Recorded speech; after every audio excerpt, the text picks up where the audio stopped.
그 덥더니 이제 벌써 긴팔을 입어야 돼. 그죠? 날씨가 많이 변했어. 오늘 처음 오시죠? 네. 자, 우리가 오늘은 지난번에 어디까지 했냐면은 이제 교재로 보면 1권에 158쪽까지 공부를 했었어요. 응? 행정입법이라는 부분이거든. 네. 그래서 우리가 이제 전에 공부를 했었는데 우리가 이제 여러분들이 공무원이 됐다고 치자. 응? 공무원이 돼서 이제 행정 일을 수행하는데 이제 법을 적용해서 법을 집행해서 행정을 해야 될 때 여러분들이 지키고 따라야 되는 법의 종류가 뭐뭐 있어? 응? 헌법이 있죠, 그죠? 그 다음에 또 뭐 있어? 근데 헌법이 다 상세하게 못 정해 놓으니까 국회가 또 행정에 관한 법률을 만들어 놓으면 법률도 지켜야 되고, 그지? 그 다음에 국회가 법률을 정하면서 국민의 권리와 의무에 관해서 중요하고 핵심적인 걸 법률로 정해 놓는데 이게 또 세세하고 세부적이고 보다 전문성이 필요한 사항은 또 국회가 법률로 정하기 힘들어. 그래서 좀 세부적이고 자주 변동될 거 이런 거는 뭐야? 행정기관으로 정해라 하고 권한을 줘요. 그죠? 그래서 행정기관이 만드는 법이 행정입법이라고 이렇게 칭하는 거야. 그죠? 그런데 행정기관이 만드는 법 다른 말로 뭐라고 부른다 그랬어? 행정기관이 만드는 법을 명령이라고 불러. 응? 행정기관이 만드는 법을 명령이라고 부른다. 근데 행정기관이 만드는 법 이제 그 효력이 그러니까 누구한테까지 어디까지 효력이 있느냐에 따라 어떻게 돼? 응? 두 가지로 또 나눈다. 그래서 이제 명령인데 법규 명령이라는 거 있어. 그래서 이거는 뭐야? 행정기관이 만든 법인데 국민에게까지 행정 조직 밖에 있는 국민에게까지도 국민의 권리와 의무에 대해서까지도 효력이 있는 법을 법규의 성질을 가진다. 그래가지고 법규 명령이라고 부르는 거야. 응? 그 다음에 행정 조직 내부에서만 조직 구성원인 공무원들한테만 지켜라 하고 정해놓은 법을 그런 거를 뭐라 그래? 행정 규칙이라고 부른다. 응? 행정 규칙. 근데 이게 가끔 행정 명령이라고 부를 때도 있다. 그래서 행정기관이 만드는 법은 크게 명령이라고 칭하는데 성질 내지 누구한테까지 즉 국민에게까지 효력이 있는 법이냐 아니냐를 기준으로 해서 법규 명령과 행정규칙이라는 것으로 구분한다. 그럼 지난 시간에 어디 공부했었어? 응? 1권에서 158쪽까지 그 행정입법 파트에서 뭐 공부한 거야? 지난 시간에 이거 행정기관이 만드는 법인데 국민에게까지 효력 있는 법 뭐 있느냐? 그죠? 그거 공부했었어. 그러면 거기 158쪽인가? 법 형식에 따른 구분 이런 거 있었죠? 응? 그래서 뭐야? 누가 만드느냐에 따라서 여기서 또 구분하면 어떻게 돼? 대통령이 만드는 법이 있어. 최고 행정기관. 응? 그래서 대통령이 만드는 법이 있고 대통령령. 그 다음에 국무총리가 만드는 법 총리령. 그 다음에 행정각부의 장관이 만드는 법 부령. 그죠? 그 다음에 감사원이 만드는 법, 감사원 규칙, 중앙선거관리위원회에서 만드는 법, 중앙선거관리위원회 규칙 이런 게 있다 그랬었잖아요. 그죠? 등등. 총리령, 부령 이렇게 몇 가지 있다. 점점점. 근데 대통령이 만드는 법은 보통 무슨 법률 시행령자 붙는다 그랬어. 그죠? 그래서 식품위생법이 국회가 법률 만들어 놓으면 어떻게 돼? 더 세부적인 건 식품위생법 시행령. 그래서 보건복지부 장관대로 세부사항 정해라 이렇게 해서 만들어 놓은 법이 식품위생법 시행령 이런 법이 있어. 그죠? 법 이름에 시행령자가 들어가 있으면 우리가 뭐라고 쉽게 알 수 있어? 대통령이 만든 법이다. 응? 그리고 그래서 무슨 법 시행령 이런 말 쓰죠. 그 다음에 총리가 만드는 법이 있고 장관이 만드는 법이 있는데 이제 부령 장관이 만드는 법 부령인데 보통 무슨 법 시행 규칙자가 이름이 많이 붙어. 응? 그래서 거꾸로 생각하면 무슨 법 시행 규칙 이렇게 붙어 있으면 법 이름이 그렇게 돼 있으면 아 그건 장관이 만든 법이다. 응? 소관 부처 장관이 만든 법이다 하는 거를 얼추 알 수 있어. 100%는 아니야. 응? 그렇지만 거의 그렇다. 그런 얘기 했었죠. 네. 자, 그러면 오늘은 이어서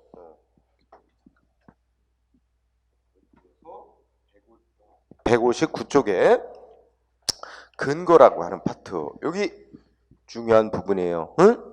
근거 159쪽에. 여기서 말하고자 하는 건 뭐야? 행정기관이 국민에게 효력 갖는 법 만들려면 대통령이나 장관이 국민의 효력 갖는 법 만들려면 이거 만들어야 되겠나? 필요하다고 생각하면 마음대로 알아서 만들 수 있을까? 안 된다 이거예요. 응? 자, 최고 원칙. 국민에게 효력 갖는 법은 어떻게 돼 있어? 국민이 스스로 합의해서 헌법으로 정해놓고, 그지?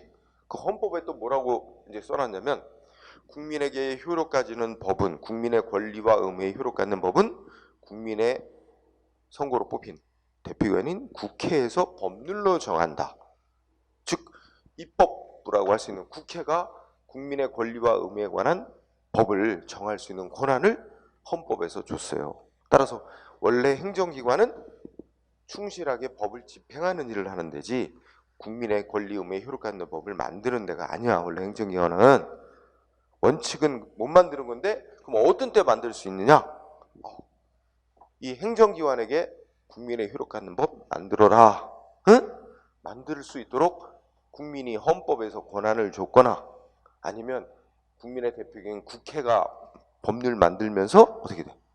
행정기관에게 국민의 효력 갖는 법 만들 수 있는 권한을 줬을 때 그럴 때 만드는 거예요.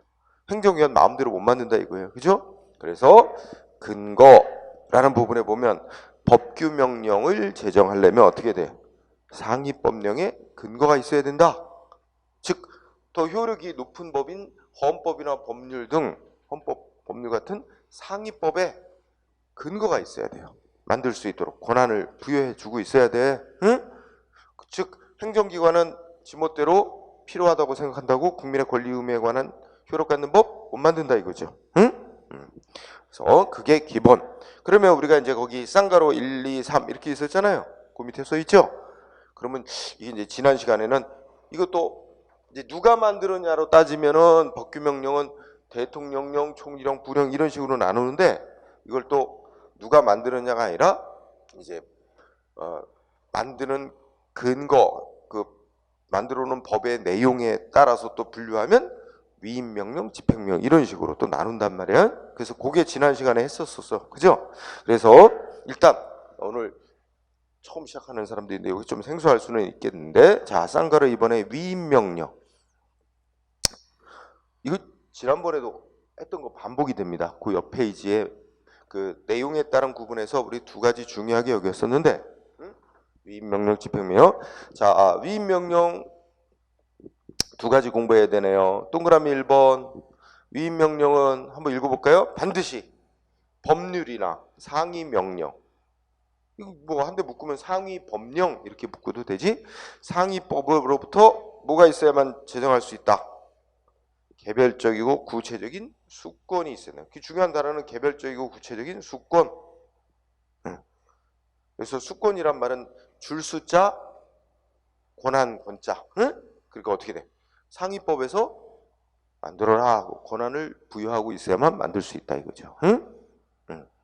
그 수권이라는 말 대신에 다른 말 써도 괜찮아. 위임.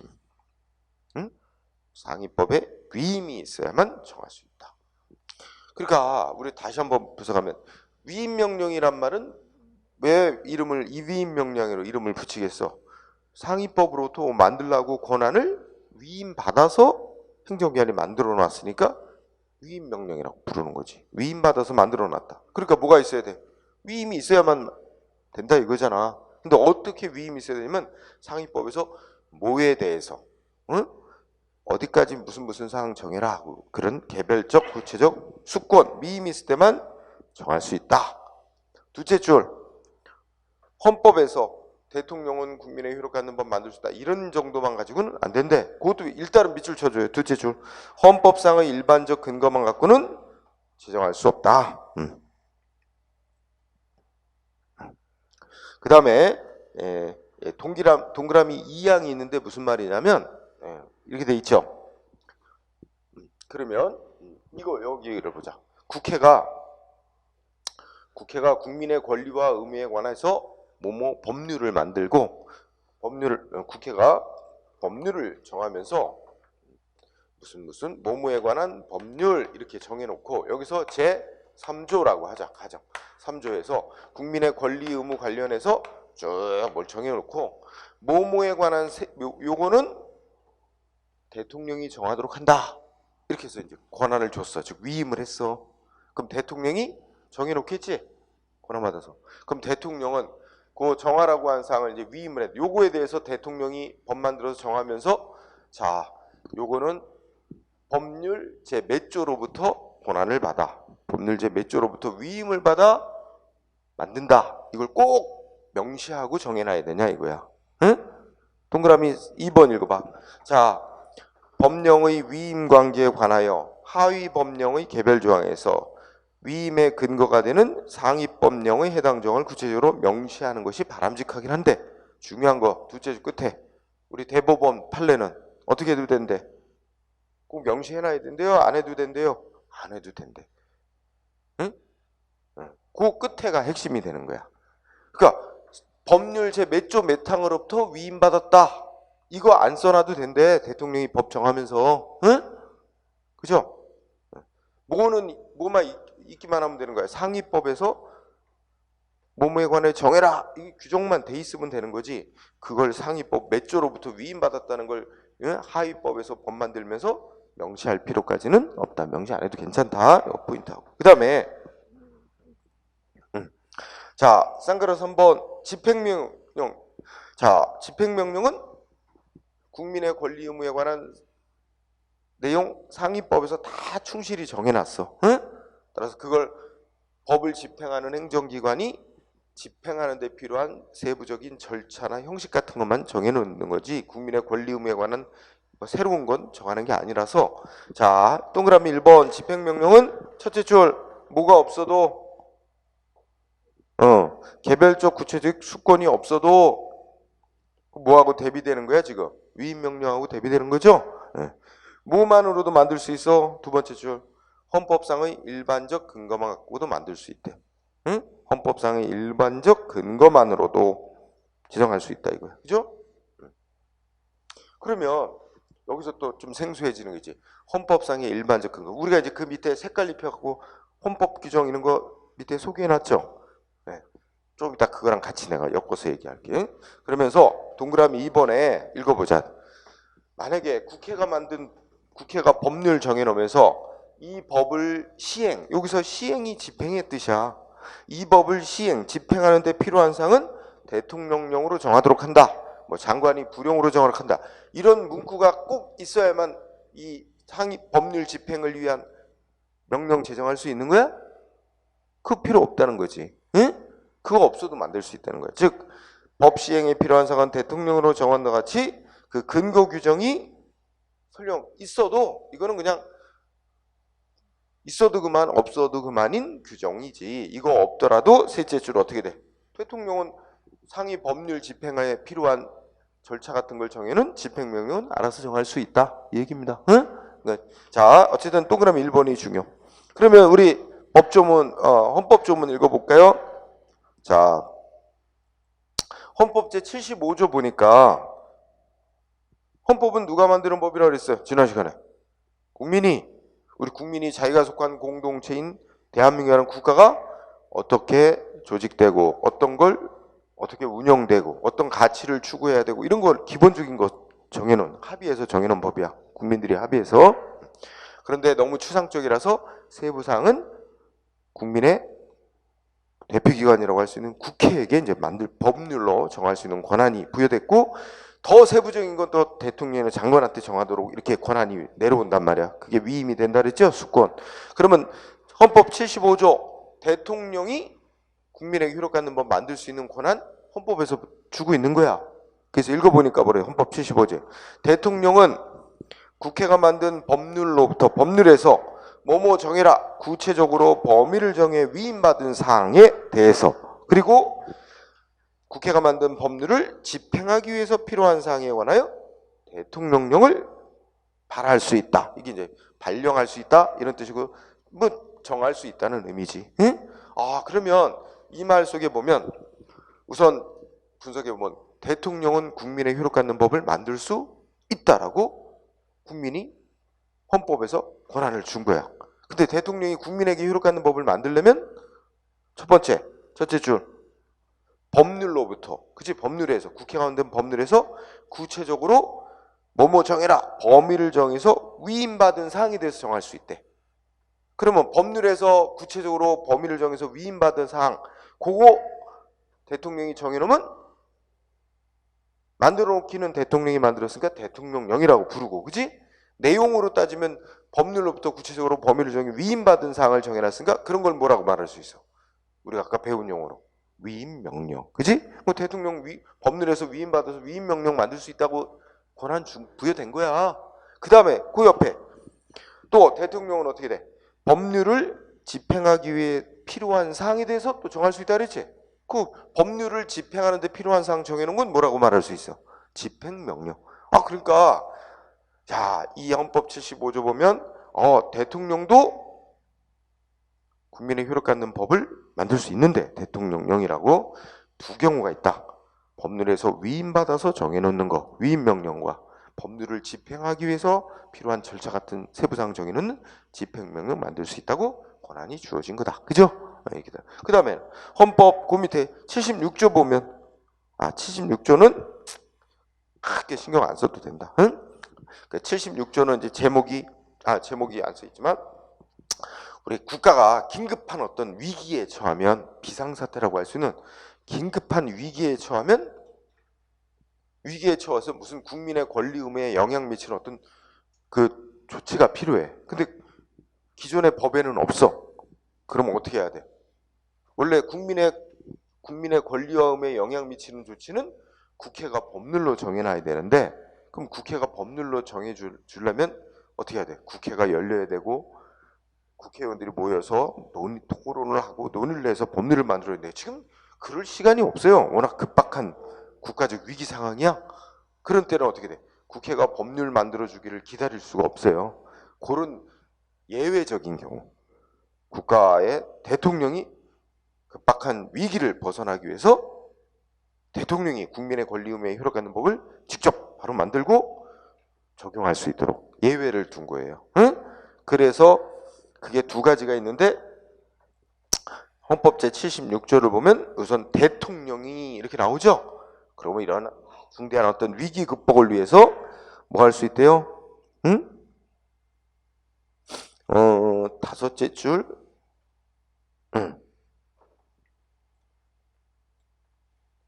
명령 뭐 이렇게 하는데, 이걸 뭐라고 부르냐면 긴급명령이라고 불러요. 응?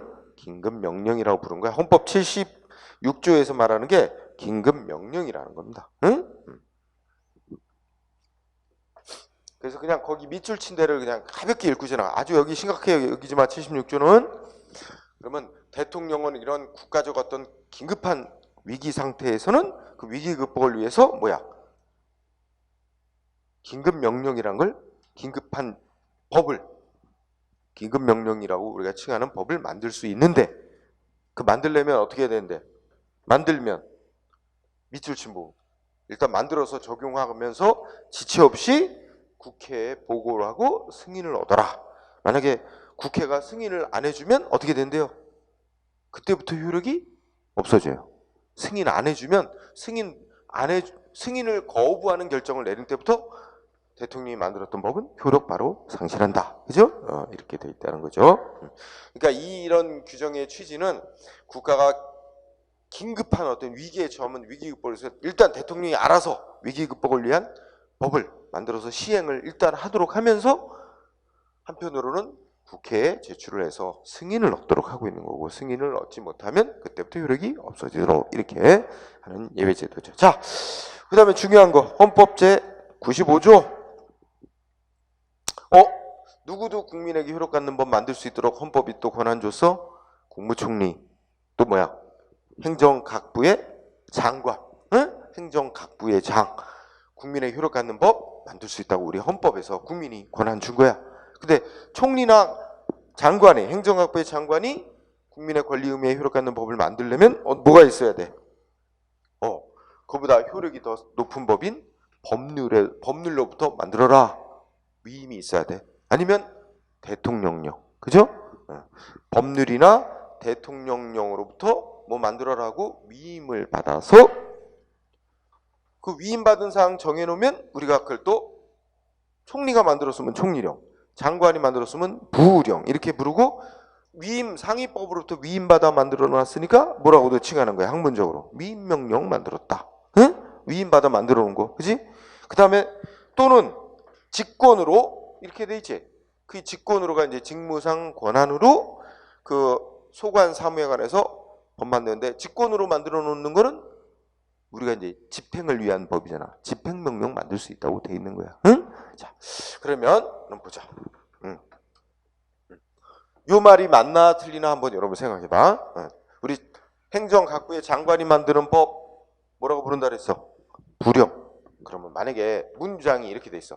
행정각부의 장관이 만드는 부령은 법률이나 그러니까 이렇게 할까? 자, 행정각부의 뭐 여성부, 국방부 많잖아, 그죠? 행정각부의 장은 법률이나 그다음에 뭐야? 대통령령, 그다음에 뭐야? 또는 총리령에 위임을 받아 부령을 만들 수 있다. 응? 부령 제정할 수 있다. 자, 이 문장이 맞아 틀려? 응? 맞는 것 같아? 틀린 것 같아? 어떤 것 같아? 자, 어떤 것 같아? 한번. 응? 자, 행정각부의 장관은 법률로부터, 국회가 만든 법률로부터 뭐 정해라? 위임받아. 대통령령으로부터 위임받아. 총리령으로부터 위임받아. 부령을 만들 수 있다. 맞아요? 아니에요. 틀렸어. 어디가 틀렸어? 그 총리령 아니란 말이야. 응? 그죠? 우리가 언뜻 생각하면 장관이 총리가 만든 법, 총리령으로부터 위임받아 만들 수 있을 것 같지만 분명히 헌법 규정 보면 어떻게 만들 수 있게 돼 있어? 국무총리나 행정각부의장은 법률로부터 위임받아. 대통령령으로부터 위임받아. 총리령이나 부령 만들 수 있다고 돼 있는 거 아니야? 응? 그 장관이 부령 만들 때 총리령 위임받는 거 아니야. 응? 그래서 요거 X. 요거 때문에 X. 법률이나 대통령령으로부터 위임받아 만드는 거예요. 응? 자, 이게 시험에 한 번 쓰였던 적이 있어서 이렇게 문장이 나와서 언급을 했습니다. 그 다음에 그 밑에 헌법 114조는 특별한 거는 없고 우리 이제 지난 옆 페이지에서 봤듯이 우리 중앙선거관리위원회라는 기관도 국민에게 효력 갖는 법을 만들 수 있도록 헌법에서 국민이 권한 줬다는 걸 나타내는 거야. 응? 중앙선거관리위원회가 뭐 정당 사무, 선거에 관한 사무 등등에 관하여 중앙선거관리위원회 규칙이라고 하는 법을 만들 수 있다. 국민에게 효력 갖는 법. 그 정도. 자, 그러면 여기 한 페이지 정리하면 어떻게 돼? 우리 지금 뭐 공부하고 있어요? 행정기관이 국민에게 효력 갖는 법 만들려면 기본적으로 상위법에 근거가 있어야 되는데, 그지? 그런데 이제 둘로 나눠서 위임명령과 집행명령으로 나눠서 위임명령은 상위법에 어떤 근거가 있어야 돼?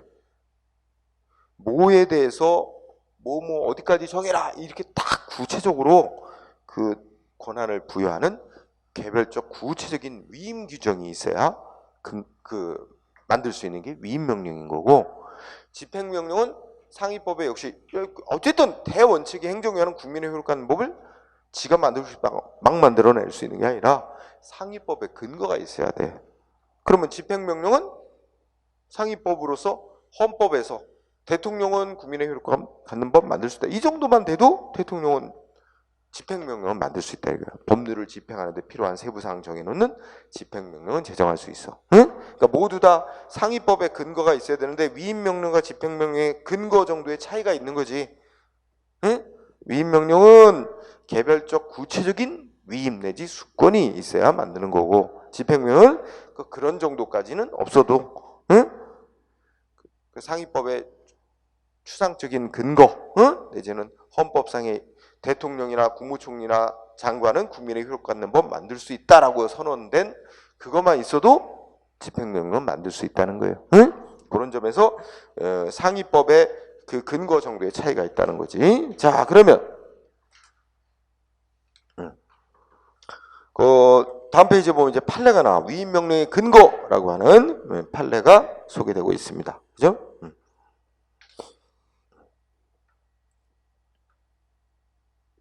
자, 판례 2번 중요합니다. 판례 2번. 자, 그럼 우리가 또 공부하면서 분석해보자. 법률의 2번 이건 법률의 시행령이나 시행규칙은 얼마 있었다? 그럼 뭐야? 여기 시행령이라고 이름 붙은 법은 누가 만든 법? 대통령령. 그지? 그 다음에 시행규칙은 거의 대부분 장관이 만든 법. 응? 그러면 그래서 법에 되게 이제 이거 아까도 얘기했나?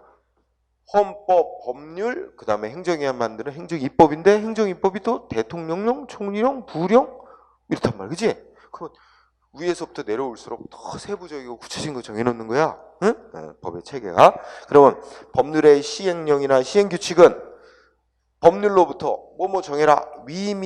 위임을 받으면, 그죠? 위임이 있으면 우리 국민 개인들의 권리나 의무에 관한 내용을 변경하거나 보충하거나, 위임이 없으면 어떻게 돼? 간단히 말해서 국민의 권리 의무에 관한 사항을 못 정한다는 거지. 응? 그러나 뭐야? 셋째 줄.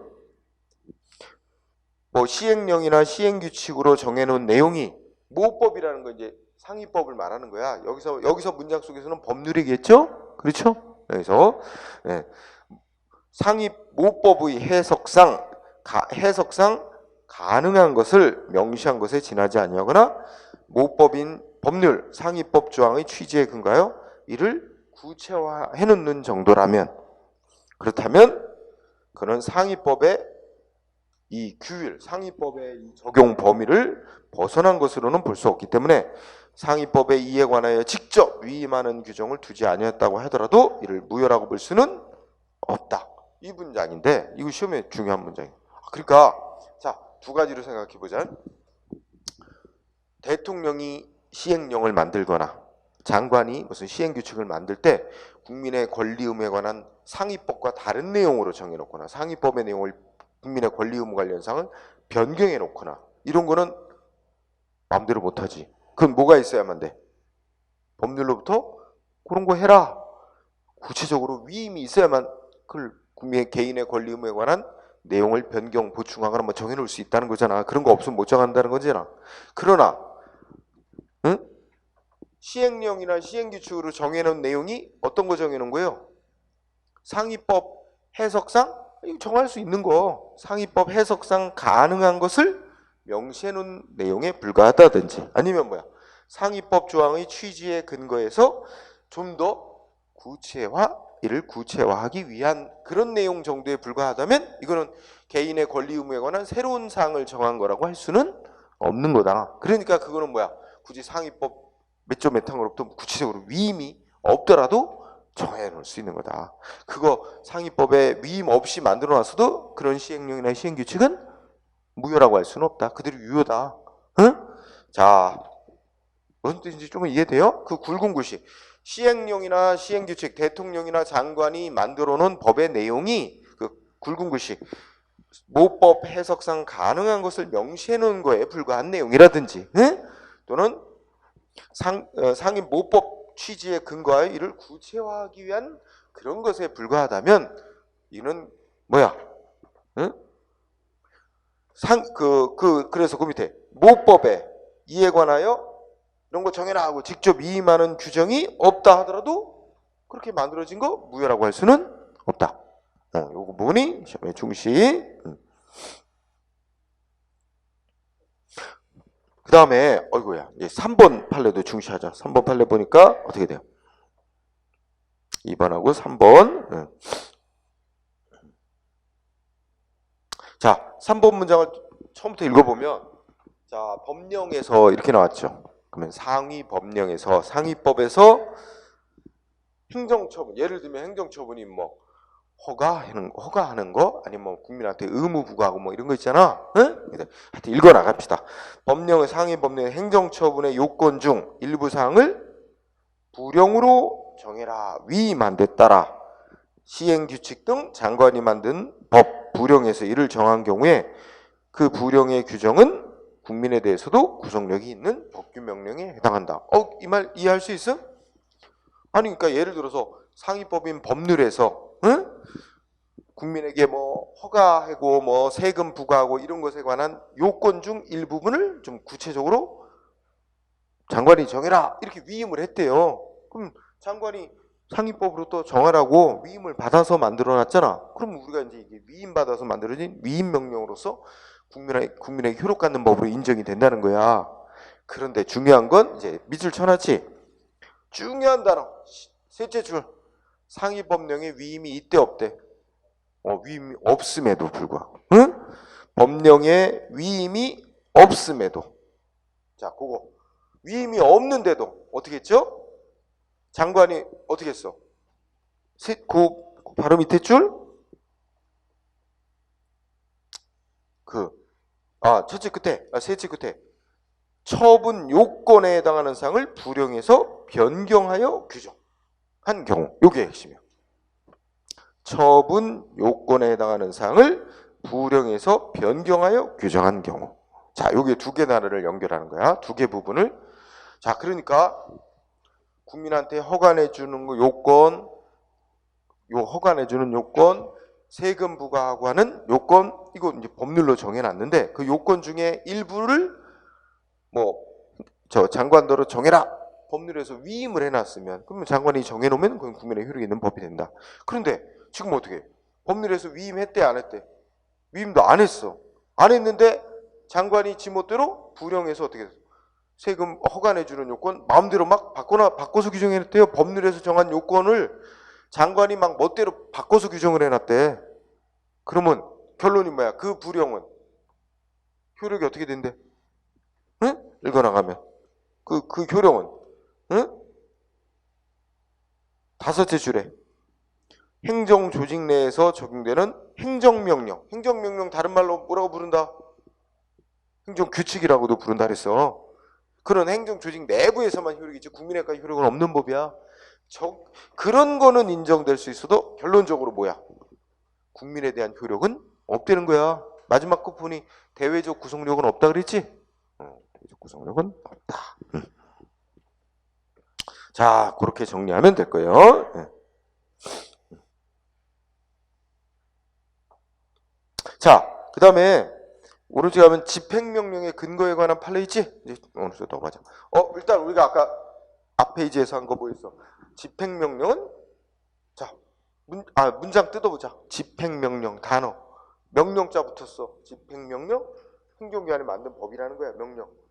내용은 집행이라는 단어가 붙으니까 상위법을 충실히 집행하는 데 필요한 사항을 정해놓은 거구나. 그래서 집행명령.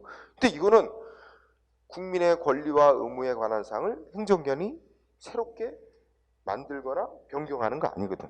그거는 국민의 권리 의무 관련 내용을 상위법에서 어떻게 놨어? 다 정해놓은 거야 그대로. 그럼 그걸 충실히 현실에 집행만 하는데 필요한 거. 국민의 권리와 의무에 관한 사항을 행정위원회에 새로 만들거나 바꾸거나 하려면 반드시 상위법으로부터 위임 있어야만 해. 근데 이거는 그런 게 아니야. 그냥 이미 다 정해놓은 걸 충실히 집행하는데 필요한 절차 같은 것만 정해놓는 거야. 그러니까 이건 국민의 권리 의무에 관한 새로운 상 만들고 변경하고 하는 거 없으니까 뭐 없어도 된다 그랬어. 상위법으로부터 뭐 이런 거 정해라. 위임 필요 없다 그랬잖아. 구체적 위임은 없어도 돼. 그래서 그 내용 쓰는 거야. 그래서 넷째 줄 밑줄 보면 우리 아까 읽었죠? 헌법 75조 조항 또 나왔네. 그죠? 그래서 대통령은 국민의 기본권, 즉 뭐 권리를 제한하는 등 헌법이 반드시 국회가 정한 법률에 의해서만 할 수 있도록 한 것을 제외하고는 법률을 집행하는 데 필요한 구체적인 방법과 절차 등은 대통령령으로 정할 수 있다. 이렇게 돼 있습니다. 그죠? 네. 뭐 특별한 건 없어. 가볍게. 응?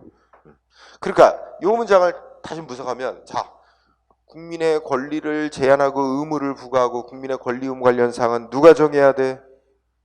국회가 법률로 정해야 돼. 중요하고 핵심적인 거. 다만 국회가 세부 사항을 행정기관에게 정하라고 권한을 위임을 하면 행정기관도 국민의 권리 의무에 관한 효력 갖는 법을 만들 수는 있다. 위임이 있어요. 그러니까 국민의 권리 의무에 관련된 내용은 행정기관이 알아서 정할 수가 없고 반드시 법률에 구체적 위임이 있어야만 된다는 얘기지. 그러나 국민의 권리 의무에 관한 새로운 사항을 정하는 게 아니라면 이미 다 국민의 권리 의무 관련 사항이 법률에서 정해놓은 걸 충실히 집행하는 데 필요한 사항을 정하는 거라면 굳이 법률에서 그 집행을 위한 뭐뭐 정해라 이거 필요 없대. 그지? 그리고 위임. 그래서 그 얘기를 한 거야. 응? 그래서 그런 얘기를 했고, 그러면 또 2번 외우지 말고 이것도 그냥 밑줄 치지 말고 2번 읽어보자. 자, 거기 보면 지방공무원법이라고 나오죠. 밑줄 치고 할 필요 없어. 자, 지방공무원법은 우리가 법의 종류로 따지면 국회가 만든 법률이야. 국회가 만든 법률. 그러면 국회가 만든 법률인 지방공무원법에서 뭐였대? 직권 면직 절차? 그러니까 지방공무원 자르는 거. 직권 면직이면 면직이 자르는 거야. 공무원 신분. 응? 박탈.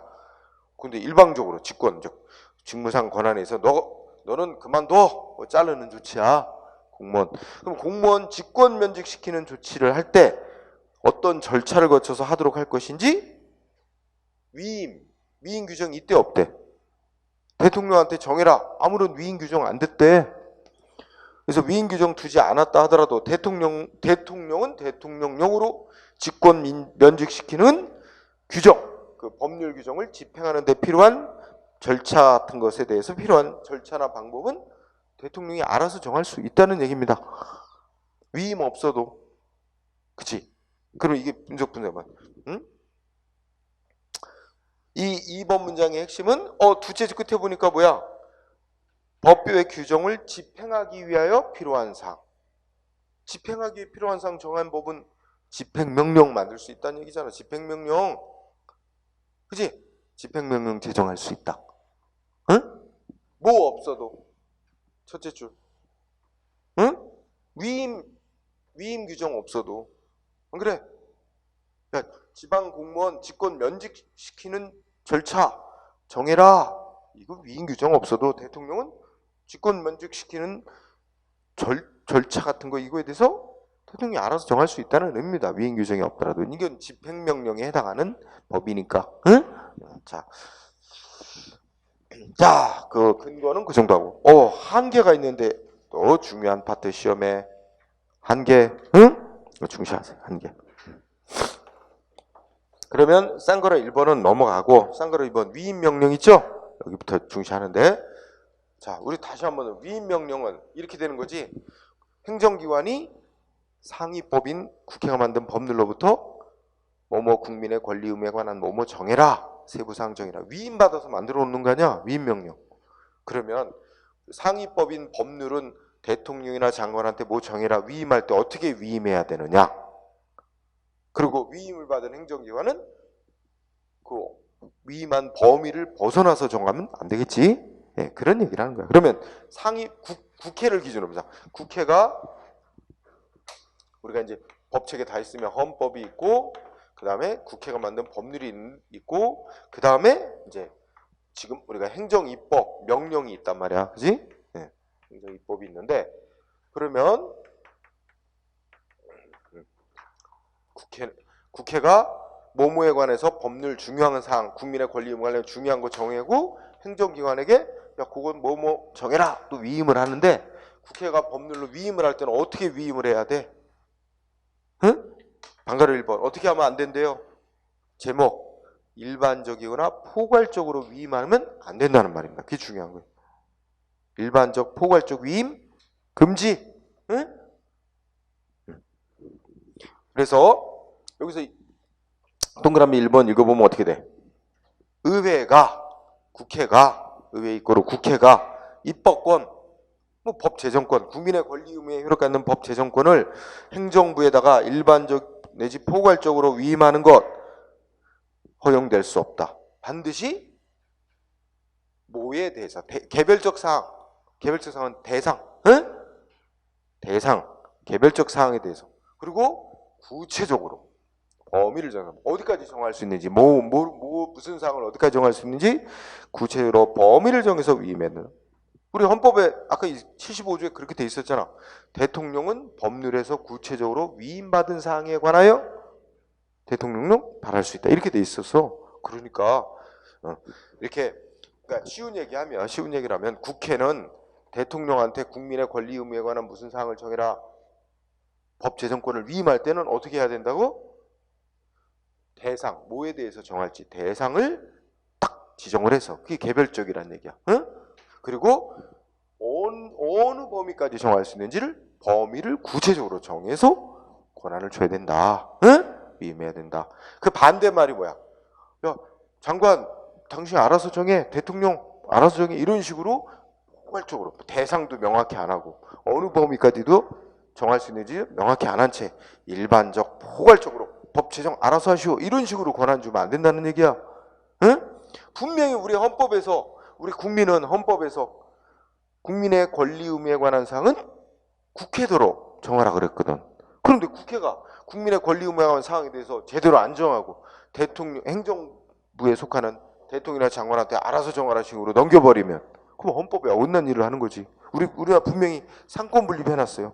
법 제정, 법 집행, 제대로 집행했는지 판단, 사법부, 입법, 행정, 사법 딱 분리해놓고 견제하게 만들어놨단 말이야. 그런데 입법부인 국회가 국민으로부터 국민의 권리 의무에 효력받는 중요한 사항 법으로 정하라고 국회에게 권한 주는데 국회가 다 넘겨주는 꼴이 되잖아. 행정부에게. 그 행정부가 어떻게 돼? 실질적으로 법도 다 만들고 지네가 집행도 다 하고 이거 그럼 권력 분립 무너지는 거지. 그렇죠? 이건 안 된다. 그래서 자 그러면 방가로 1번에 일반적 포괄적 위임하면 안 되고 두째 줄 개별적 사항에 관하여 구체적으로 위임해야 된다. 이해됐죠? 그런데 이거는 이제 국회가 우리 국가행정기관 대통령, 국무총리, 장관 이런 자한테 위임할 때는 절대로 일반적 포괄적으로 위임하면 안 된다는 말이야. 그럼 권력 분리 원칙에 어긋날 우려가 있으니까. 그런데 허용되는 경우가 있어. 뭐가 허용되는 경우? 일반적으로 포괄적으로 위임해도 된다. 허용되는 경우가 두 가지. 그래서 동그라미 2번에 동그라미 2번에 두 개 밑줄 치자. 조례. 근데 조례를 포함하는 또 넓은 의미라고 할 수 있는데 두 번째 첫째 줄 중간에 또 무슨 뭐 있지? 자치법적 사항. 요 단어 밑줄. 그러면 자치법적 사항이라는 게 자치가 뭐야? 스스로 알아서 하도록 하는 게 자치잖아. 그러면 자 문장 읽어보자. 조례라는 법은 우리 인천광역시 또 여기 무슨 미추홀 구처럼 지방자치단체가 만드는 법이야. 자기네 관할 구역 내에 주민들에게만 적용하려고. 근데 대통령이 만드는 법, 장관이 만드는 법 다 전국에 똑같이 미치는 거 아니야. 국가행정기관이 만드는 법이지. 그지? 근데 지역 단위에만 적용되는 지방자치단체가 만드는 법인 조례. 그러면 국회가 그 지역 그 내에서만 지역 주민들에게만 적용되는 사항을 즉 주민의 권리 의무에 관련된 내용을 정할 때는 조례로 지방자치단체가 조례로 정하도록 한다. 이렇게 할 때는 알아서 정하라고 좀 포괄적으로 위임해도 괜찮대요. 그건 이제 판례를 통해서 일단 확인해보고 여기서는 일단 중요한 결론. 조례로 주민의 권리 의무 사항 정하라고 국회가 위임할 때 또 자치법적 사항 정하라고 위임할 때는 뭐 해도 된다고? 포괄적 위임이 허용된다. 이거 중요한 거예요. 일단 거기서 한 문장. 그런데 이제 두 번째 줄. 그러나 이거는 또 밑줄 치면 좀 복잡해지니까 읽기만 하자. 그러나 아무리 자치법적인 사항에 속하는 거라도 국민의 권리 의무에 관련된 아주 기본적이고도 본질적인 사항이라면 그거는 어떻게 해야 돼?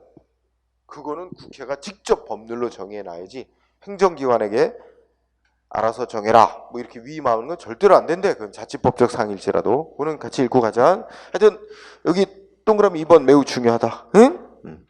자, 그러면 판례로 지금 읽은 핵심을 정리해 봅시다. 판례로. 판례 알아보기니까 자, 1번 읽어봅시다. 뭐라고 돼 있어? 우리나라 헌법 아까 읽었어. 75조는 대통령은 법률에서 구체적으로 범위를 정해 위임받은 사항에 대해서 대통령령을 발할 수 있다. 분명히 아까 읽었었잖아. 이렇게까지 헌법에서 명시하고 있는 이상 국회가 법률로 국민의 권리 의무사항 정해놓고 대통령한테 뭘 정하라고 위임할 때는 반드시 어떻게 해야 된다? 구체적으로 범위를 정해서 위임을 해줘야 된다. 응? 결론은 그렇게 나오잖아. 응? 그러면 여기서 구체적으로 범위를 정해서 위임하라는 것은 일반적이거나 추상적이어서는 안 된다는 뜻을 말하고, 범위를 정해서 위임을 하는 것은 포괄적이거나 전면적으로 위임해서는 안 된다는 것을 각각 의미한다. 그런데 자, 중요한 거. 그럼 여기서 얼마나 구체적이어야 되느냐 하는 거는 뭘 정하라고 하는지 그 영역에 따라서 조금 범위가 다를 수도 있대요. 응? 그래서 구체성이 어느 정도나 구체적으로 범위를 정하라 그러는데, 여기서 말하는 구체성을 어느 정도나 요구하느냐는 그 대상, 뭐에 대해서 정할지 그 대상의 종류와 성격에 따라 달라진다.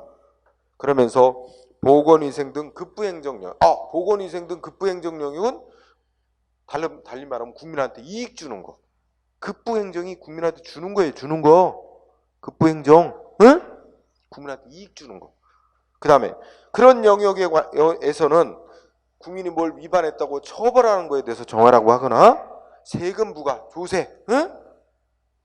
그러면 이거 쉽게 크게 대별시키면 이거는 처벌이나 조세 이런 거 다 국민한테 침익적이라 그래. 뭔가 불이익하게 하는 거 있지. 그러면 자, 그거에 비해서 어떻게 된대? 구체성 요구가 다소 기본권 침해 영역보다는 구체성 요구가 다소 약화되어도 무방하다? 자, 쉽게 정리하자. 국회가 뭘 정해놓냐? 국민에게 이익 주는 내용을 정해놓고 세부사항은 대통령한테 정해라. 위임을 한대.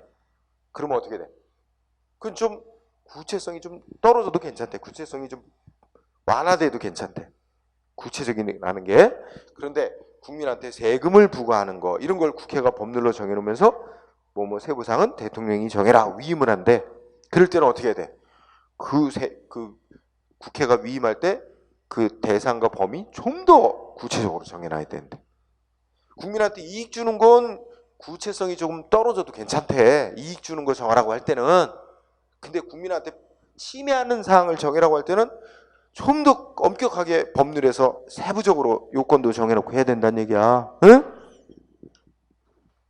1번 중요한 거예요, 시험 판례. 응? 그 얼마나 구체적으로 범위를 정해야 되느냐는 대상의 종류와 성격에 따라 좀 차이가 날 수 있다. 응?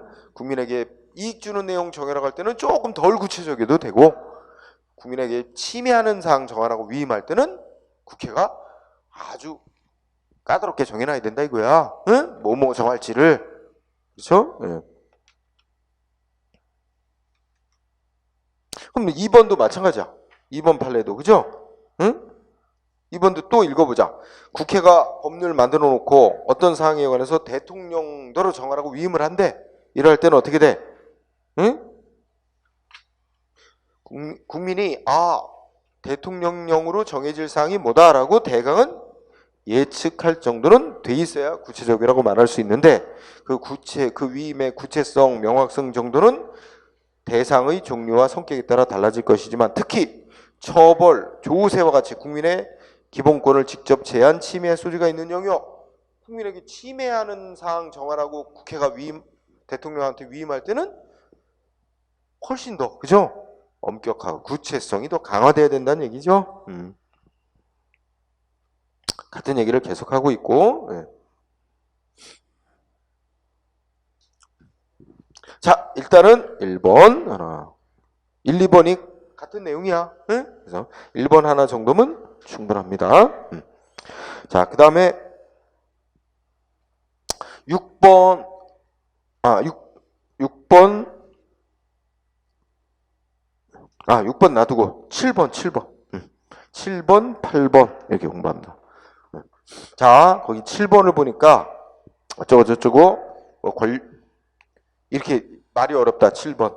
위임입법을 엄격한 헌법적 한계 내에 두는 이유는 무엇보다도, 그러니까 국회가 국민의 권리 의무상 행정기관에게 정하라고 위임할 때는 반드시 응? 구체적인 위임 범위를 정해서 위임해야 된다. 이렇게 이제 제안을 하는 거는 헌법이 정한 권력분리 원칙에 따라서 국민의 자유 권리에 관련 사항은 국민의 대표기관인 국회가 정해야 된다는 그 원칙에 따른 것이다. 그런데 국회가 법률을 만들면서 그러니까 대통령이나 장관 같은 행정부에게 국민의 권리 의무 사항 정하라고 위임하는 거 함부로 해서는 안 되고 반드시 엄격하게 구체적 위임이 있어야만 정할 수 있도록 제안하는 건데, 만약 그럼 권력분리 원칙 때문에 그렇다는 거야, 그렇지? 그러나 국회가 법률로 행정부가 아닌 또는 행정부에 속하지 않는 어떤 공법적 기관에다가 국민의 권리 의무 관련 사항이지만 뭘 정하라고 위임을 할 때는 그러한 헌법이 선언한 권력분리 원칙을 훼손할 여지는 없다. 그렇기 때문에 이는 자치적으로 알아서 법 정하고 할 수 있는 자치법에 해당하는 영역으로 자치적으로 정하는 것이 바람직하다. 따라서 자, 그래서 이게 아까 읽었던 거야. 국회가 법률을 만들어 놓고 뭘 위임한대요? 각 어떤 기관의 운영 규정, 정관에 뭘 정하라고 위임한대? 굵은 글씨잖아요. 자치법적인 사항을 정하라고 위임할 때는 그건 어떻게 해도 된대요. 자치법적 사항을 정하라고 위임할 때는 포괄적으로 위임 입법 금지된다. 포괄적으로 위임한다고 금지된다는, 포괄적 위임 금지된다는 원칙은 원칙적으로 적용되지 않는다. 말 어렵지? 쉽게 말하면 포괄적 위임해도 위임 허용된다야 아니야? 된다. 포괄적 위임 허용된다. 왜냐면 포괄적 위임 금지가 적용되지 않는다는 얘기야. 응? 포괄적으로 위임하면 안 된다. 포괄적으로 위임 금지된다는 원칙은 적용받지 않는데요. 그리고 이 문장의 뜻은 포괄적으로 위임해야 된다. 그러면 키워드, 국회가 어떤 공공기관, 공공단체에다가 그 뭐뭐 정해. 근데 그게 그 단체가 알아서 자치적으로 할 수 있는 그런 영역이야. 그 자치법적인 사항에 해당하는 거야. 그러면 그거는 니네가 알아서 정해 하고 포괄적으로 위임해도 괜찮대. 응? 또 한 번. 그게 8번이 그래요. 8번. 응?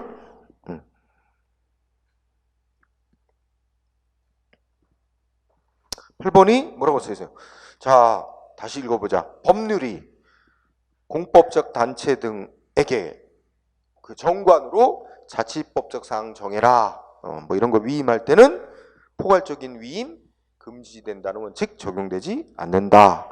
다만 그렇다 하더라도 예외 국민의 권리 의무에 관련되는 것일 때는 그 기본적이고 본질적인 사항은 국회가 정해야 된다. 그러면 여기서 넷째 줄 끝에 도시미 주거환경정비법이라는 본문이 그 사업 시행 인가 신청할 때 동의 요건 조합의 정관에 포괄적으로 위임하고 있다고 하더라도, 그렇죠? 거기 부분을 좀 밑줄 쳐주세요.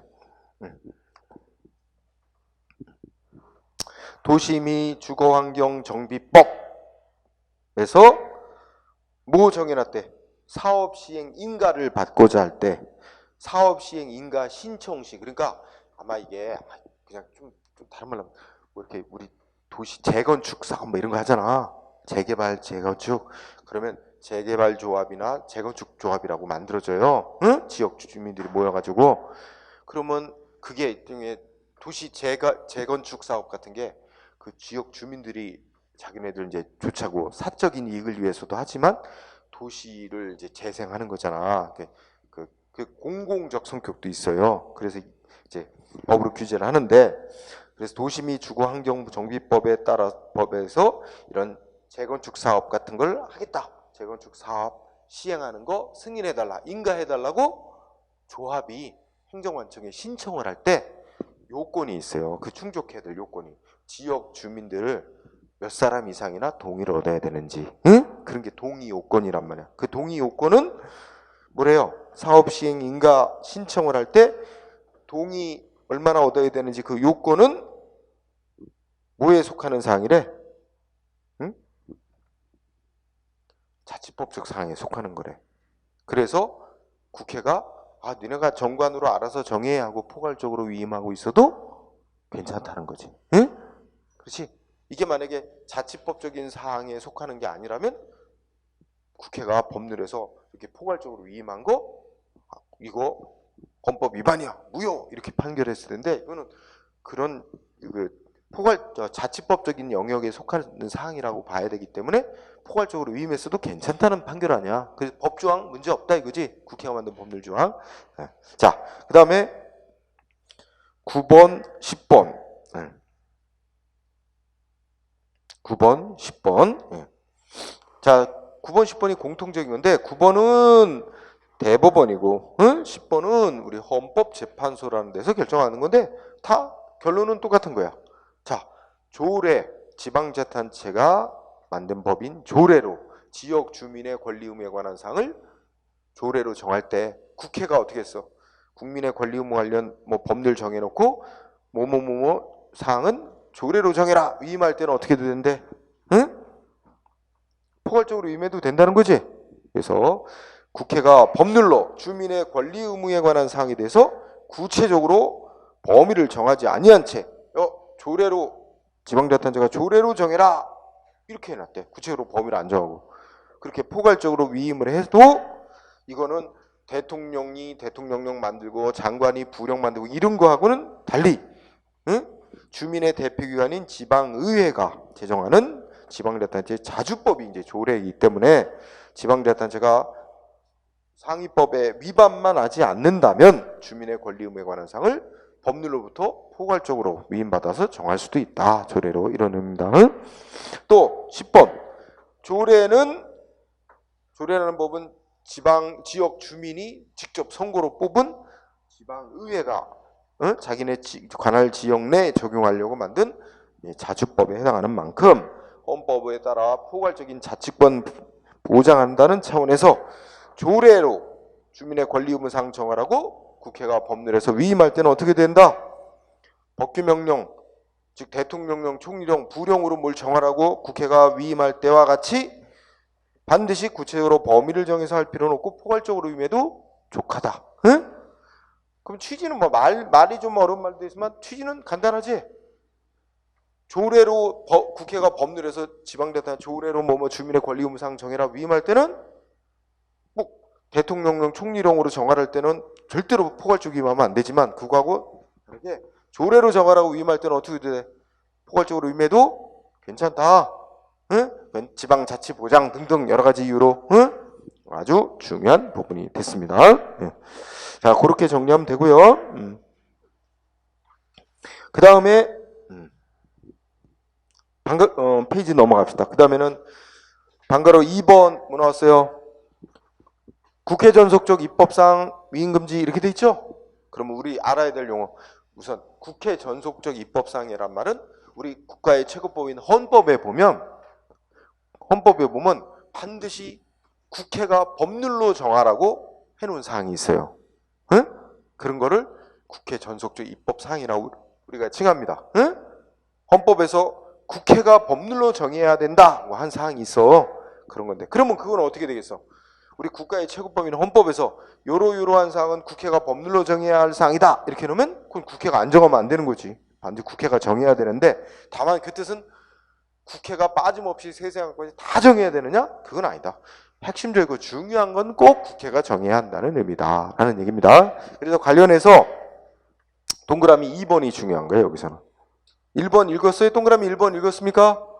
응? 헌법에서 법률로 정해야 할 사항이라고 선언한 건 국회가 법률로 꼭 정해 놔야만 하는 거지. 국회가 안 정하면 그 행정기관에게 정하라고 넘기면 안 되는 거지 절대로. 다만 동그라미 2번 다만 그러한 사항 즉 헌법에서 법률로 정해야 한다라고 규정된 사항이라고 할지라도 그걸 전적으로 국회가 법률로 다 세세한 거 다 정해야 된다는 거는 아니고 중요하고 핵심적인 거, 기본적으로 중요하고 핵심적인 건 꼭 국회가 법률로 정해야 된다는 걸 의미하며 뭐야? 국회가 그런 중요한 핵심적인 걸 정한 후 일정한 구체적 범위를 정한 다음에 세부 사항은 행정기관에게 정하라. 이거는 위임해도 된대. 이 대표적인 예로 보면 우리 국민한테 세금 부과하고 징수하고 이 세금에 관련된 사항은 조세, 세금 관련 사항은 헌법에서 국회가 법률로 정해야 할 사항으로 명시된 거예요. 그러면 세금과 관련된 모든 건 다 국회가 법률로만 다 정해야 되나? 아니다. 세금의 종류, 세율 등등 어떤 세금과 관련된 중요한 거라면 그건 누가 정해야 돼? 국회가 법률로 정해놔야 돼. 그 중요한 거 정해놓은 틀 내에서 세부 사항은 대통령이나 장관한테 정하라고 위임해도 되는 거래. 응? 그래서 중요한 건 동그라미 2번. 그럼 밑에 판례 알아보기라고 1, 2, 3번 있죠? 그러나 그거는 굳이 밑줄 안 쳐도 지금 읽은 거로 충분히 설명한 거로 이해가 될 거야. 응? 세금 같은 것도 따져보면. 그 다음에 또 하나 오른쪽에 방가로 3번 벌칙 규정의 위임 제한 있죠? 벌칙 규정 또는 처벌 규정. 자 거기도 보면 첫째 줄 중간에 무슨 단어가 나오냐면 죄형 법정주의라는 용어가 나와. 이 뜻 이해해보자. 죄형 법정주의. 응? 뭐야? 어떤 행위를 하면 죄가 되고 그 죄를 지으면 어떤 형벌을 받게 되는지 법률로 정해놔야 한다는 원칙입니다. 죄형 법정주의. 응? 글자 그대로 풀이를 하면 그죠? 이거 왜 생겨났어? 우리 근대국가 이전에는 그냥 왕 기분에 따라서 너는 사형이야. 너 처벌하고 했잖아. 그치? 명확히 뭐 무슨 행위라면 죄가 되는지 명확하게 정해놓지도 않고 왕 기분 따라 사형. 응? 말이 안 되잖아. 예측 가능성이 없잖아. 권력자의 횡포. 그래서 근대국가 이후에 세금도 무슨 세금을 무슨 요건하에 어떻게 얼마까지 거둘 수 있게 다 법률로 정해놔야 돼. 조세 법률주의 원칙. 응? 그 다음에 국민을 뭐 죄를 졌다고 처벌하려면 그것도 법률로 무슨 행위라면 어느 정 무슨 벌을 어느 형벌을 얼마까지 줄 수 있다. 이거 법률로 정해놔야 된다는 원칙이죠. 국민이 예측 가능하게. 그래서 법률 없으면 형벌 없다. 이런 얘기 있습니다. 그죠? 이거 하니까 요새 그 문제되고 있는 사건이 있어. 엊그제도 나왔던데 인천도 그런 사건이 있다. 무슨 기간제 교사 선생님이 뭐 얘기 나오고 하는데 그 요새 그 중학교에서 그지 여자 선생님인데 중학생 제자하고 성관계 했잖아. 그치? 이거 어떻게 돼? 부모가 그 남자 중학생 부모가 알고 고소했어. 처벌해달라고. 그런데 어떻게 돼? 처벌이 힘들어요. 왜? 처벌 규정이 없어요. 응? 자, 그러면 남자 중학생이 16살. 그럼 어떻게 될까? 미성년자긴 한데, 그죠? 청소년이야. 근데 우리나라 법은 청소년 이제 그러니까 강제로 성추행 성폭력 이거 처벌해요. 응? 그런데 둘이 합의해서 좋아서 성관계했대. 강제가 없었대. 그럼 성폭력으로 처벌할 수 없어요. 응? 그죠? 그 다음에 또 처벌할 수 있는 근거 중에 우리나라에서는 만 13세가 기준인데 그 13세가 안 된 청소년을 어린 아동이나 청소년을 상대로 성관계를 하면 합의했건 안 했건 강제가 있었건 없었건 그건 무조건 처벌이야. 그걸 우리가 의제강간죄라 그래서 그는 무조건 그 어린 나이에서는 그 자기의 어떤 성적 의사결정권이 미숙하다 이렇게 봐가지고 13세 미만자 이건 남녀 불문하고 하여튼 13세 미만자와 성관계를 하면 무조건 강간죄로 보고 강간을 한 거로 보고 무조건 처벌해요. 강제가 있었던 없었던 그게 의제강간죄인데 요새 이제 그거 비판이 나오죠. 근데 아까 그 사례 들면 그 남자 중학생은 15세 내지 16세야. 그러니까 뭐야? 그 의제강간죄로도 처벌할 수가 없어요. 그렇죠? 현행법으로는 처벌 규정이 없어요. 그렇기 때문에 처벌 못합니다. 만약에 처벌해야 될 필요성이 있다. 그러면 어떻게 해야 돼? 법을 규정을 만들어야지. 그래서 요새 논의 나오는 게 이제 뭐 다른 나라들 보면 많은 선진국이나 다른 나라 보면 16세래요. 의제강간 규정 연령이. 그러니까 성적으로 제대로 의사결정을 자기가 제대로 할 수 있는 연령은 적어도 16세는 넘어야 된다. 이렇게 봐서 16세가 만 16세 안 된 자하고 성관계하면 무조건 그 상대방을 강간죄로 처벌하는 겁니다. 응? 근데 우리나라는 13세로 돼 있기 때문에 낮죠. 우리나라가 연령이. 응? 우리는 일본을 그대로 베껴다가 일본하고 우리하고 다 13세래요. 근데 다른 나라들은 미국 뭐 다른 영도 다 15세 내지 16세를 기준으로 아마 개정을 해서 상향 조정할 필요성이 있다고 생각하는 것 같아요. 그래서 근데 하여튼 뭘 얘기하다 법률에서 이러한 행위를 하면 처벌한다고 규정이 돼 있어야 처벌 가능하다는 거예요. 죄형법정죄. 자, 그러면 읽어보자. 법률로 그러니까 죄형 법정주의 원칙상 국민이 어떤 행위를 하면 처벌 대상이 되고 어떤 벌을 받게 되는지는 국회가 법률로 정해놓게 돼 있기 때문에 국회가 행정기관대로 처벌에 관한 사항을 정해라. 행정기관인 대통령이나 장관에게 위임하는 건 원칙적으로는 안 되는 거지만 그렇다고 100% 안 되는 건 아니다. 두 번째, 예외적으로 읽어봅시다. 긴급한 필요가 있거나 그냥 읽어. 긴급한 필요가 있거나 미리 국회가 법률로 자세히 정할 수 없는 부득이한 사정이 있는 경우에 한해서 어떤 행위를 하면 죄가 되는지 죄가 되는 요건에 관해 그리고 구체적으로 정해놓고 그리고 벌의 종류와 최고 한도를 법률에서 명확히 정해놓는다는 전제 조건 하에 그러한 범위에서 세부 사항을 행정기관에게 정하도록 처벌에 관한 사항 정하도록 위임하는 건 허용될 수 있다. 그래서 판례 1번. 판례 1번이 중요한 거야. 이 시험에 잘 나오는 겁니다. 우리 헌법재판소가 뭐라 그랬어요? 응? 자, 특히 긴급한 필요가 있거나 미리 국회가 법률로 자세히 정할 수 없는 부득이한 사정이 있는 경우에 하나요? 법률에서 구성 요건 어떻게 행위를 하면 죄가 되는지 죄가 되는 요건에 관해서는 처벌 대상이 되는 행위가 어떠한 것인지 예측 가능할 정도로 법률에서 구체적으로 정해놓고 그 다음에 그 죄를 지으면 벌을 주는데 그 형벌에 대해서는 형벌의 종류, 최고 얼마까지 벌을 줄 수 있는지 상한과 폭을 명확히 법률에서 정해놓는 걸 전제로 나머지 세부사항을 행정기관에게 정하도록 위임하는 거 허용된다. 그렇게 하면 그러면 죄형 법정주의 원칙에 위반하지 않는다. 그럼 질문해보자. 판례 1번 읽고 야 이거는 죄와 벌에 관해서 국회에서 법률로 꼭 정해놔야만 한다고 한 사항이 뭐야? 응? 구성 요건, 죄가 되는 요건, 응? 죄의 구성 요건, 또 법률에서 또 죄의 구성 요건 구체적으로 정해놔야 된다 그러죠? 그건 국회가 법률로, 응? 또 국회가 법률로 꼭 정해놔야 되는 거, 형벌의 종류, 징역형인지 벌금형인지 이런 거 있잖아. 형벌의 종류, 또 상한과 폭, 이거는 누가 정해야 돼? 그건 국회가 꼭 법률로 정해야 돼. 응? 국회가 그러니까 죄형 법정주의라는 원칙을 벗어나지 않기 위해서 죄가 되는 구성 요건, 형벌의 종류, 상한과 폭, 이건 누가 정해야 돼? 그건 국회가 직접 법률로 꼭 정해놓는다는 조건 하에 그걸 정해놓고 그 정해놓은 틀 안에서 나머지 세부사항은 죄와 벌에 관해서도 행정기관에게 위임하는 거 허용된다는 말이야. 응? 자, 1번이 매우 중요합니다. 자, 따라서 2번은 그냥 미칠씨 말고 읽어봅시다. 뭐라고 돼 있어? 응?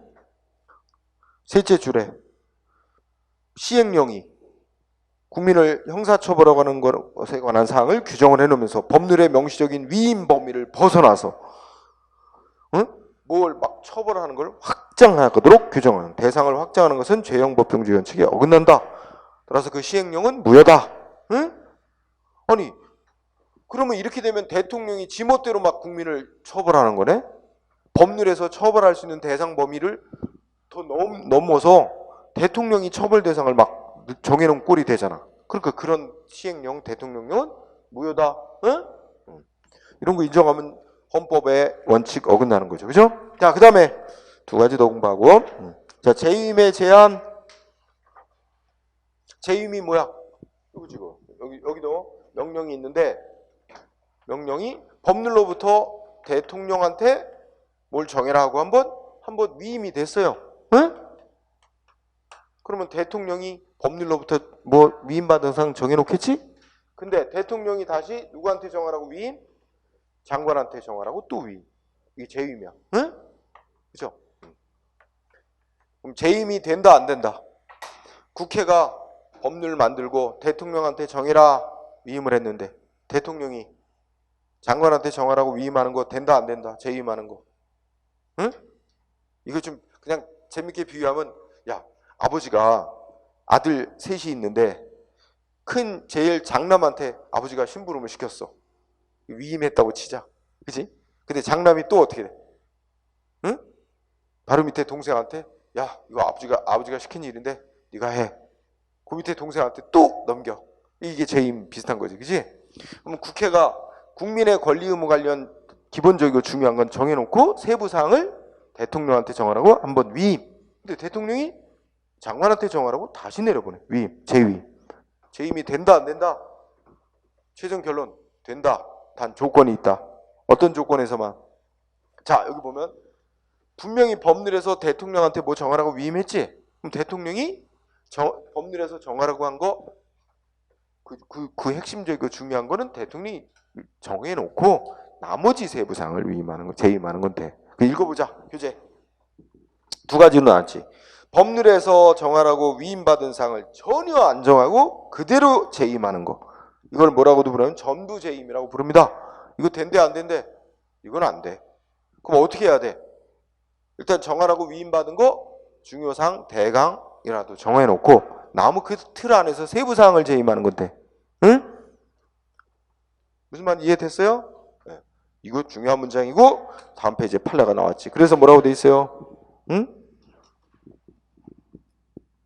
자, 판례 알아보기. 그죠? 밑줄 친 거 보면 넷째 줄 법률에서 위임받은 사항을 대통령이 전혀 규정 안 하고 그대로 장관에게 재임하는 건 허용되지 않으며 일단 위임받은 사항에 대해서 대강을 정해놓고 그 중에서 특정한 사항을 구체적으로 범위를 정해서 하위법에 다시 재임하는 거 이건 된다.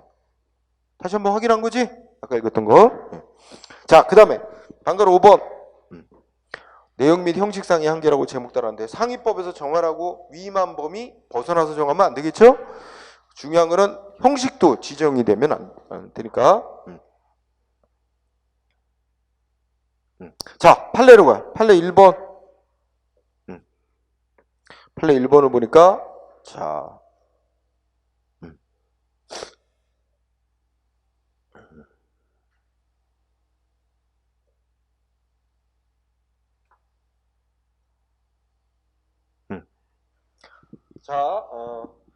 넷째 줄 보니까 어떻게 돼요? 넷째 줄. 응? 상위법에서 무슨 위임의 한계를 그러니까 셋째 줄 보니까 셋째 줄 법률의 위임 규정 자체가 그 의미나 내용을 정확하게 알 수 있는 용어를 사용해서 위임의 한계를 명확히 분명히 하고 있는데도 하위법인 대통령령 시행령이 그 상위법의 문헌 의미를 한계를 벗어났다든지 위임 규정에 사용하고 있는 용어의 의미를 범어 그 범위를 확장하거나 축소함으로써 위임 내용을 구체화하는 단계를 벗어나 완전히 행정기관이 지멋대로 새로 법을 만들었다 한 것으로 평가할 수 있다면 위임 한계를 벗어난 것으로서 허용될 수 없다. 자, 그 다음에 쌍가로 3번 집행명령 뭐라고 돼 있어요? 이것도 공부한 거다 이미. 집행명령은 뭐 없어도 만들 수 있다 그랬어. 상위법으로부터 뭐 정해라. 그 구체적 위임? 그 구체적인 위임까지는 없어도 만들 수 있는데 그 대신에 뭐야? 국민의 권리 의무에 관한 새로운 사항은 못 정하는 게 한계야. 거꾸로 얘기하면 행정기관이 대통령이나 장관 같은 행정기관이 국민의 권리 의무에 관한 새로운 사항을 정하려면 뭐가 있어야 돼? 위임이 있어야 돼. 구체적인 위임 받아야만 정할 수 있는 거야. 그럼 위임 받아서 만들어 온 건 위임 명령이 되는 거고. 근데 집행명령은 국민의 권리 의무에 관한 새로운 사항을 정하는 건 아니기 때문에 상위법의 구체적 위임은 없어도 되는데, 그죠? 그 대신에 내용은 상위법 집행하는 사항, 집행에 필요한 절차와 방법 정하는데 그쳐야 되는 거지. 그래서 한계는 뭐라고 말할 수? 근거는 여기 근거한 게 뭐야 이게?